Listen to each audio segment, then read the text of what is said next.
마태복음에서 예수 일타 시리즈 19번째 시간 한번 고백해 보시겠습니다. 선한 이는 오직 한 분.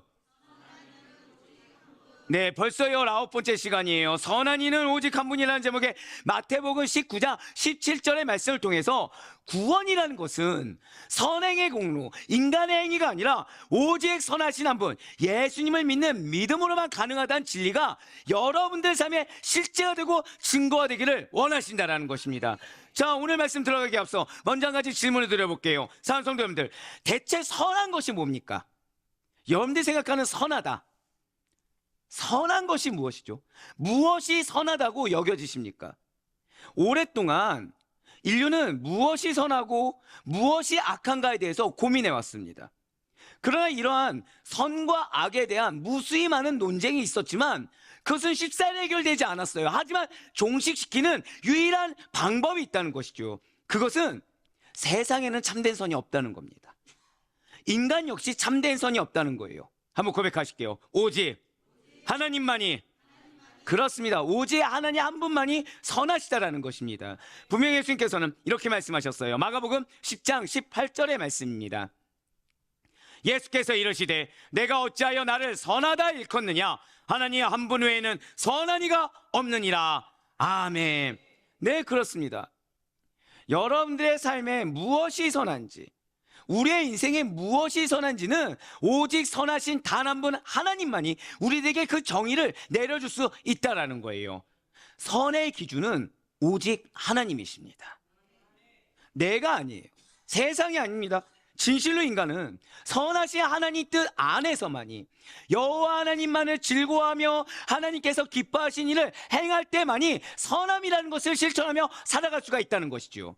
그리고 만일 우리가 이러한 선하신 하나님만을 지속적으로 따르고 지속적으로 의지하며 동행하는 삶을 살아간다고 한다면 그 종국에는 예수 그리스도를 통해 이룩한 구원과 영생이라는 것을 누리고 천국을 소유할 수가 있다는 사실이에요. 그러나 유대인들은 이 관점이 아니었습니다. 유대인들은 자신의 관점이 있었어요. 지식도 충분히 하나님에 대한 지식이 있습니다. 말씀으로도 하나님을 모르는 바는 아닙니다. 근데 관점이 누구의 관점이라고요? 자신의 관점이에요. 인간의 관점입니다. 그러니 예수님께서 제시하는 천국 복음의 관점이 아니라 여전히 구약의, 고백하실게요, 율법주의적 관점, 네, 율법주의적 관점을 가지고 모든 문제를 해석하려고 듭니다. 모든 상황을 문제를 삼기 시작하고 그 모든 문제에 대해 시시비비를 가리며 예수님께 시비를 걸고 대적했다는 거예요. 즉 문제가 아닌 것조차도 문제를 삼습니다. 본질이 아닌 것조차도 문제를 삼습니다. 왜요? 목적 자체가 다르기 때문이라는 거예요. 바라보는 관점 자체가 다르고 기준 자체가 다르다는 거죠. 더군다나 구원과 영생에 관한 그 진리라는 것은 예수님께서 제시하신 천국 복음의 관점이 아니고서는 도저히 이해할 수 없고 온전히 성취할 수 없는 것임에도 불구하고 유대인들은, 더 안타까운 거는 제자들까지 옛 사고방식에서 벗어나지 못한다는 거죠. 옛 사고방식에 젖어서 예수님께서 가르쳐주신 천국 복음의 비밀을 명확하게 깨닫지 못하는, 아니 정확하게 받아들이지 못하는 잘못을 범하고 있었다는 거예요. 지금 예수님께서 얼마나 답답하시겠습니까?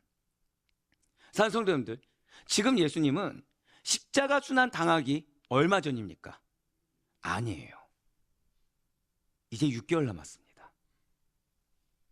지금 이 19장과 20장은 예수님이 십자가 순환당하기 6개월 전 일입니다. 이제 1년도 아니에요. 6개월 뒤면 예수님께서는 십자가 십자가에서 순환을 당하시고 피 흘려 죽으셔야 합니다.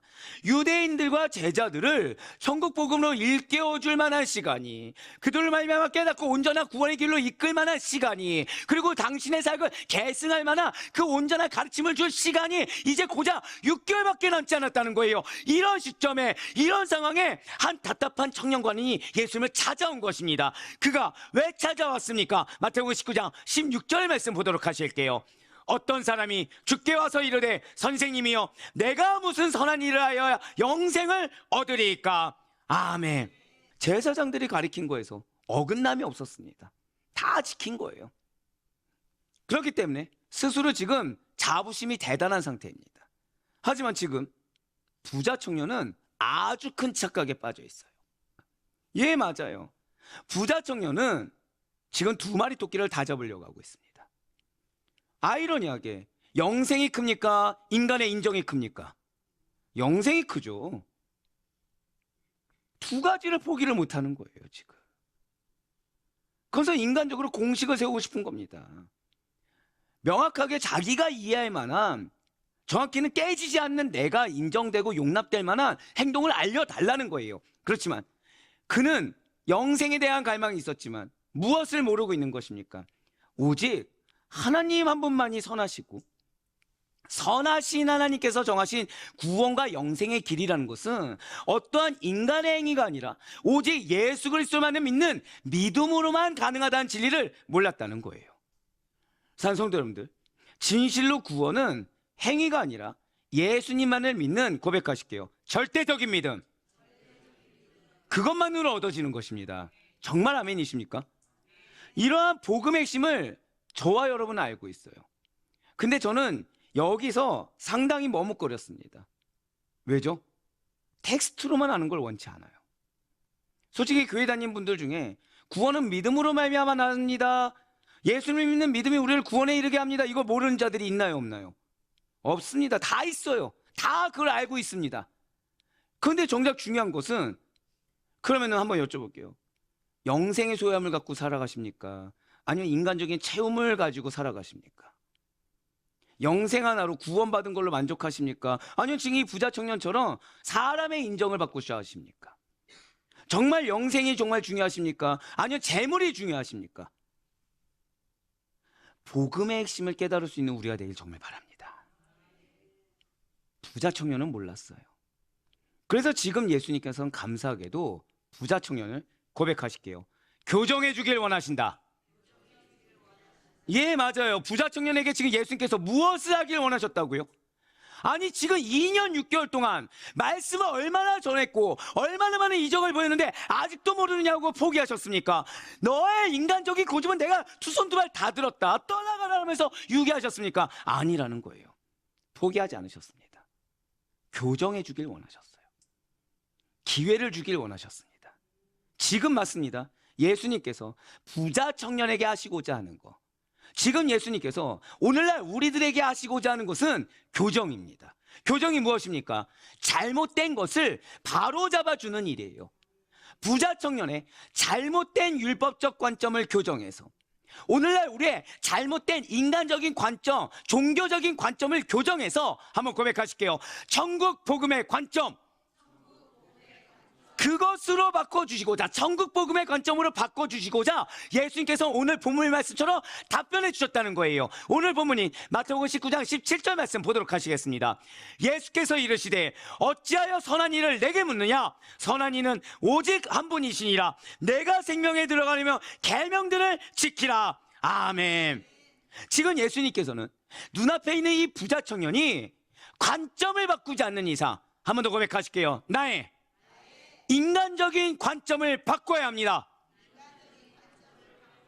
오늘 여러분들 다른 거 몰라도 이거 기억하셔야 돼요. 그래서 지금 예수님께서는 눈앞에 있는 이 부자 청년이 잘못된, 본인은 맞다고 생각하고 본인은 옳다고 생각하지만 잘못된 구약 율법적 관점을 바꾸지 않는 이상은 절대 이 선한 일의 정의를 이해하지 못할 뿐더러, 그러니까 말로는 할 수 있죠. 근데 실제가 됩니까, 안 됩니까? 안 된다는 거예요. 바로 이거예요, 여러분. 우리는 은혜를 받습니다. 우리 말씀의 은혜를 항상 받아요. 근데 왜 실제가 안 된다고요? 관점이 바뀌지 않았어요. 그러니 머리로는 이해가 돼요. 새로운 걸 깨닫게 하면 이걸 은혜라고 착각을 한다는 거예요. 근데 진짜 은혜는 변화가 됩니다. 진짜 은혜라는 거는 바뀌게 된다는 거예요. 그러면서 바뀌는 것이 무엇으로 증거되냐? 고백하실게요. 선한 일. 선한 일로 증거가 된다는 거예요. 인간의 선한 일이 아니라 하나님께서 원하시는 선한 일로 증거가 된다는 것입니다. 예, 맞아요. 지금 예수님께서는 이 부자 청년의 눈앞에 보이는 부자 청년의 관점이 바뀌지 않는 이상 절대 선한 일의 정의를 말로는 할 수 있어도 이해하지 못할 뿐더러 선한 일을 행하며 사는 일은 거의 불가능하다는 것을 너무 잘 알고 계셨습니다. 그렇습니다. 지금 부자 청년에게 시급한 일은 무슨 선한 일을 해야 영생을 얻을 수 있습니까?의 질문이 아니에요. 지금 오늘날 우리들에게 가장 시급한 일은 무슨 선한 일을 해야 은혜를 받습니까? 무슨 행위를 해야 응답을 받습니까? 라는 질문이 아니라는 거죠. 우리가 세상에서 말하는 선한 일이나 구약에서 정한 율법의 선이 궁극적으로 우리를 천국으로 인도할 수가 없듯이 영생은 오직 선하신 한 분 하나님과 그 하나님께서 인류의 구원, 나의 구원을 위해서 이 땅에 보내신 독생자 예수 그리스도를 제대로 아는 것이 먼저란 사실이에요. 그래서 예수님께서는 오늘 우리들에게 이렇게 말씀하고 계십니다. 요한복음 17장 3절의 말씀입니다. 영생은 곧 유일하신 참 하나님과 그가 보내신 자 예수 그리스도를 아는 것이니이다. 아멘.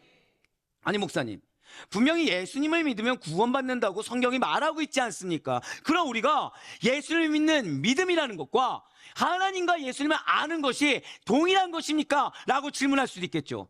사랑하는 성도 여러분들, 하나님이 누구인지 예수님이 누구인지도 모르면서, 그것도 제대로 모르면서 어떻게 온전히 믿을 수가 있겠습니까? 이름은 믿지 않는 자들도 알아요. 안다고 해서 믿는다고 합니까? 아니죠. 제대로 알아야 되겠죠. 그래야 받아들이게 되니까. 한번 고백하실게요. 믿음은 받아들이는 것입니다. 예, 맞아요. 모르는데 어떻게 받아들입니까? 깨닫지 못했는데 어떻게 받아들입니까? 나보다 뒷전에 있는데 어떻게 받아들입니까? 온 땅과 인류를 만드시고 지으신 하나님께서, 그 창조자 하나님께서 저와 여러분을 만세 전부터 택하여 주셨고 우리를 불러주시사 거룩하게 하셨으며 예수 그리스도를 믿어 하나님의 자녀가 되도록 만들어 주셨어요.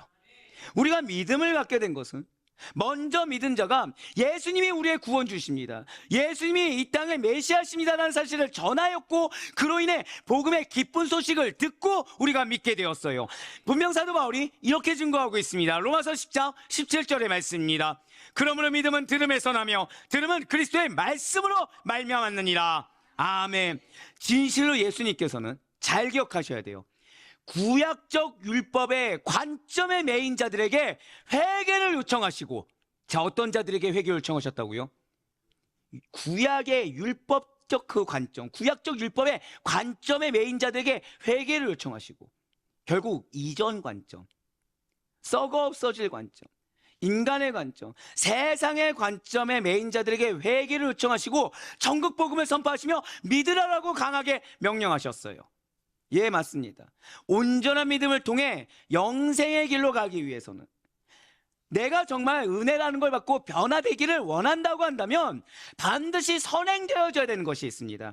그것은 나에게 이 믿음이라는 것이 오기 전에 율법에 우리가 매여 있었던, 즉 잘못된 율법적 관점으로, 잘못된 인간적인 관점으로, 잘못된 세상적인 관점으로, 잘못된 나의 고집적인 관점으로 사고하고 행했던 모든 일들을 회개하는 일입니다. 고백하실게요. 회개가 선행되어야 합니다. 바로 그거예요. 지금 나의 관점이 어디 있는지, 내 관점이 나라는 사람의 관점인지, 내 관점이 인간적인 관점인지, 내 관점이 어떤 행위적인 관점인지, 내 관점이 세상이 알아주는 관점인지, 거기에 매여 있다면 뭐 해야 된다고요? 내가 말하는 것이 100% 옳은 것처럼 느껴지지만 한 가지는 확실합니다. 선하지가 않아요. 그건 우리가 회개해야 된다는 거예요. 현재의 나의 관점 자체가, 그 자체가 틀림을 인정할 수 있어야 됩니다. 그 관점에서 나오는 것들을 회개하며 돌이킬 수 있어야 된다는 거예요. 그것을 막고자 주장하기 위해서 고집을 부리고 핑계대서 그걸 덮어 씌우고 또 다른 죄악을 범하는 어리석음을 우리가 가져서는 안 된다는 거예요. 바로 그 관점을 교정하여 예수님께서 원하시는 천국 복음적 관점에서 참된 의, 십자가에서 예수 그리스도께서 성취하신 하나님의 의를 이루게 부단히도 노력해야 된다는 사실이라는 거예요. 끊임없이 인식해야 됩니다. 끊임없이 알고 있어야 돼요. 주님께서 계속 우리에게 뭘 인식하라고 하죠? 여러분들의 관점? 여러분들의 기준 아니요.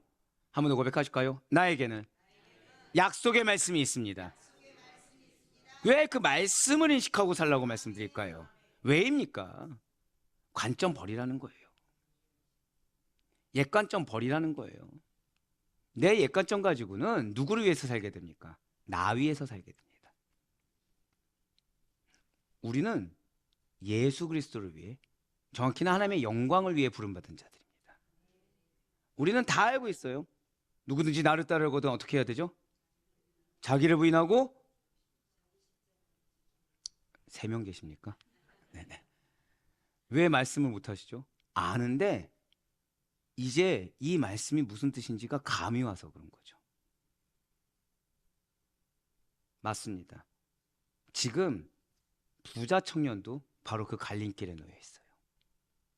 사랑하는 성도 여러분들, 지금 부자 청년이 범하고 있는 어리석음이, 그 무지함이 절대로 우리의 것이 되어서는 안 됩니다. 예, 맞아요. 지금 부자 청년은 방금 전에 여러분들이 머뭇거렸던 것처럼 자기를 부인한다는 것이 무엇인지 알고 십자가를 지는 것이 무엇인지 알기 때문에 머뭇거렸던 것처럼 지금 그 갈림길에 지금 놓여져 있습니다. 당시의 부자 청년은 오늘날로 따지면 나름 성공한 젊은 CEO이자 차세대 리더와 같이 칭송을 받기에 부족함이 없는 자였어요. 또한 구약적 율법적 기준으로는 전도 유망한, 그러니까 오늘날로 따지면 교회에서 청년부 회장도 합니다. 근데 물질도 어때요? 너무 잘 벌고 있는 거예요. 아주 모범적인 청년이라는 거죠. 하지만 한 사람의 인생에 대한, 그의 삶과 생활에 대한 정확하고 예리한 판단은 오직 길이요 진리이자 생명이시 예수님만이 하실 수가 있다는 것입니다. 사람이 할 수 있는 것이 아니에요. 한 번 더 고백하실게요. 내가 나의 평가를 할 수가 없습니다.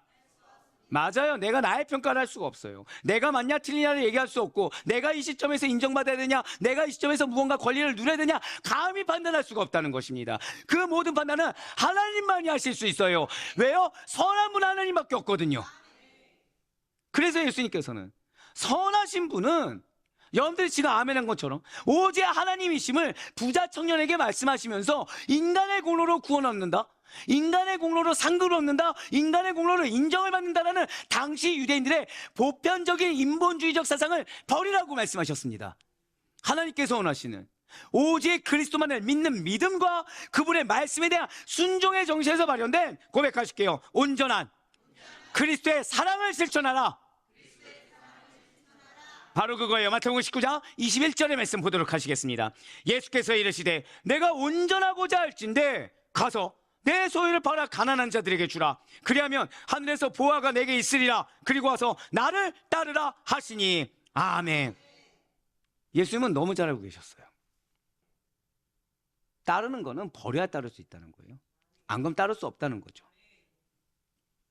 관원이자 부자 청년이었던 그가 지금 예수님께서 말씀하신 대로 진짜 소유를 팔아 가난한 자에게 준다고 해서 영생을 얻을 수가 있겠습니까?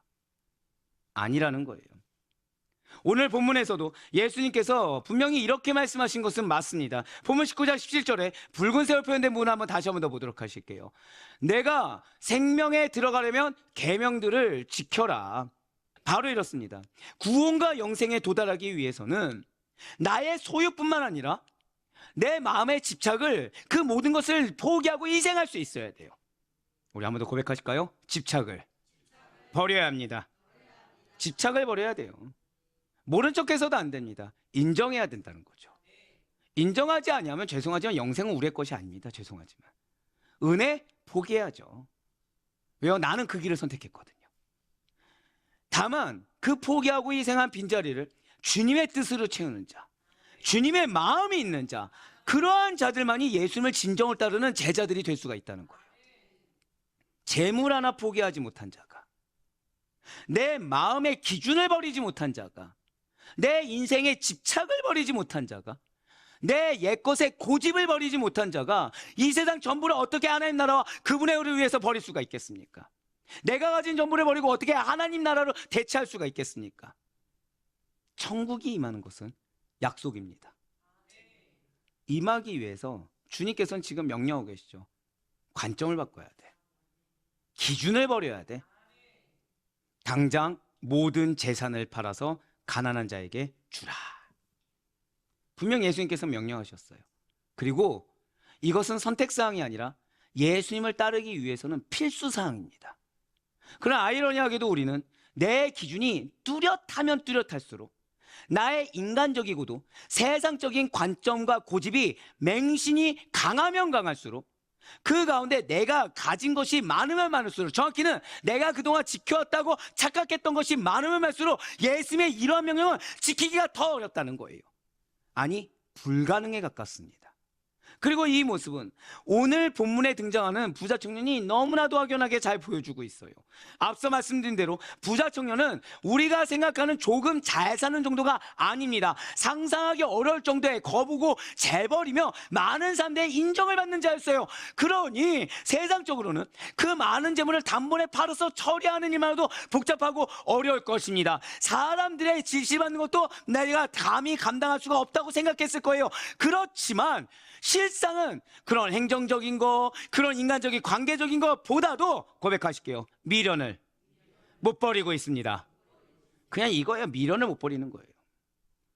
재물에 대한 미련을 버리는 거, 내가 마음속에 붙잡고 있는 미련을 버리는 것이 쉽지가 않았다는 거죠. 그래서 부자 청년의 이 갈림길 앞에서의 선택이 무엇이었습니까? 마태복음 19장 22절 말씀 보시길 바라요. 그 청년이 재물이 많음으로 이 말씀을 듣고 근심하며 가니라. 아멘. 지금 뭐가 바뀌었습니까? 바뀐 게 있나요? 그의 상황에? 물질이 없어졌습니까? 아니에요. 그렇다고 그가 율법적으로 행했던 행동들이 다 부인당했습니까? 그것도 아니에요.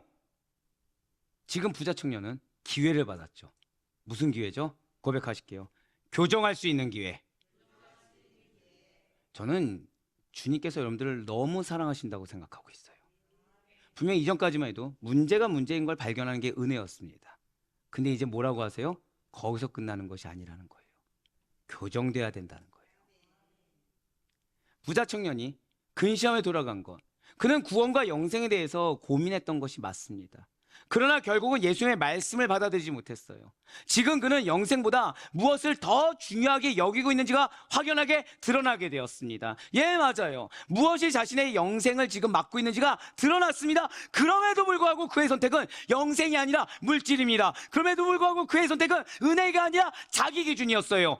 지금 그는 안타깝게도 더 큰 은혜를 누리려고 했다가, 정말 영생을, 온전한 믿음을 소유하려고 했다가 혹을 때려다가 혹을 더하게 됐어요. 그럼 아예 몰랐어야 되는 건가요? 아니죠. 모르고 가만히 있었으면 지옥이었잖아요.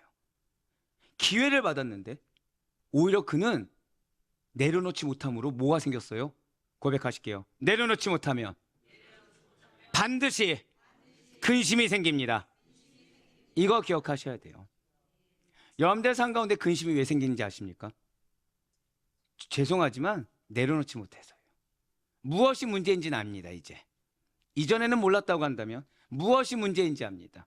여기서 우리에게 두 갈래 길이 있어요. 내 관점과 기준이 틀렸음을 인정하고 내려놓느냐, 아니면 그거나 포기 못해서 그거 붙잡고 근심과 염려를 안고 살 것이냐. 예, 맞습니다. 청년의 근심은 더욱더 깊어졌습니다. 이전에 없었던 염려증이라는 깊은 수렁에 빠져버렸어요. 하지만 분명 예수님께서는 이렇게 말씀하셨습니다. 누가복음 12장 25절과 26절의 말씀 보시길 바라요. 또 너희 중에 누가 염려함으로 그 키를 한 자라도 더할 수 있느냐? 그런즉 가장 작은 일도 하지 못하면서 어찌 다른 일들을 염려하느냐? 아멘. 죄송하지만 자기 부인이 큰 것 같지만, 기준을 버리는 것이 굉장히 위대한 일 같지만 우리의 영생을 소유하는 데 있어서 가장 작은 일입니다. 하지만 그것을 행하는 자, 내가 누리지 못하는 다른 큰 일이 예비되어 있음을 반드시 믿으시길 바래요. 우리 아들표의 성도님들, 과연 우리들은 어떻습니까? 일상에서의 여러분들은 무엇을 더 중요하게 여기며 살아가고 있습니까? 오늘 부자 청년은 염려하지 않아도 될 일을, 당연히 결단해야 할 일을 그저 염려만 하는데 그쳤습니다. 그러나 우리는 달라야 된다는 거예요. 고백하실게요. 염려할 일이 아닙니다. 바로 그거예요. 믿음의 길을 걸어가는 데 있어서 내가 인내해야 되는 일, 내가 부인돼야 되는 일, 내가 희생돼야 되는 일, 내가 오히려 다른 사람보다 인정받지 못하게 되는 일은 염려하거나 불편하거나 불쾌할 일이거나 걱정할 일이 아니라는 거예요. 나의 계획된 영생을 위해서 마땅히 행해야 될 일인 것입니다. 내 공로, 내 자랑, 우리의 영생을 얻는데 전혀 아무 소용이 없습니다. 진실로 구원은 하나님의 절대 주권, 전적인 하나님의 은혜입니다. 이러한 은혜 영역에 들어간 우리가 어리석게도 나의 기준, 나의 관점, 나의 노력이라는 숟가락을 얹으려고 해서는 안 된다는 거예요. 그것으로 내가 칭찬받고, 그것으로 내 위치를 차리고, 그것으로 내 입지를 다지며 인정받으려고 해서도 안 된다는 거죠. 우리는 오직 하나님만이 선하시다는 것을 인정하고 그분을 알기에 힘써야 되는 것입니다. 우리의 삶의 기준이 선하신 하나님 한 분만으로 끝나야 된다는 거예요. 그래야 나의 기준과 관점, 그 모든 집착을 버리고 예수님께서 인정하시고, 한번 고백하실까요? 해야 될 일을 해야 합니다. 그것을 선한 일로 인정받을 수 있는 우리가 되길 간절히 소망합니다. 바라옵기는 지시를 주님께서 예비하신 것처럼 염대의 삶의 모든 열매가 선하신 오직 단 한 분, 하나님께서 우리에게 정하신 유일한 구원의 길, 예수님만을 믿는 그 믿음의 열매요, 그분이 하라고 하신 선한 일이라고 인정받을 수 있는 그 풍성한 열매이며, 그 가운데 예수님의 제자라고 인정받으며 나아갈 수 있는 축복된 우리 모든 성도님들의 삶이 될 수 있기를 주님의 이름으로 간절히 축원합니다.